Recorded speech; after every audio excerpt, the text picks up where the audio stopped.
L'arrivo del feretro di Alberto Pittarello segna per Bovolenta il capitolo finale di una tragedia che ha straziato 2 famiglie e sconvolto un'intera comunità. A 2 giorni di distanza dall'addio a Sara Burattino, uccisa a coltellate da Pittarello, da cui si stava separando dopo quasi 20 anni assieme, questa mattina l'ultimo saluto al 38enne.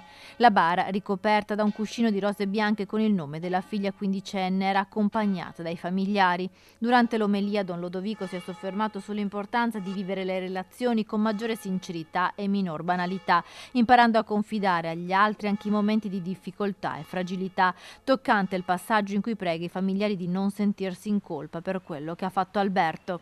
Nessuno attribuisca a se stesso qualche responsabilità per non essere riuscito in qualche modo a intuire e a sventare quanto Alberto ha pensato nelle sue ultime tragiche ore di vita.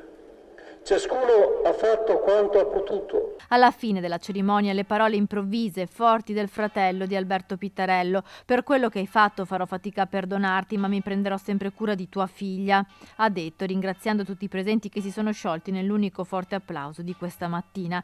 In chiesa c'era anche la figlia quindicenne e la mamma di Sara Burattin, anche questa volta 2 mamme che si sono ritrovate vicine nel dolore.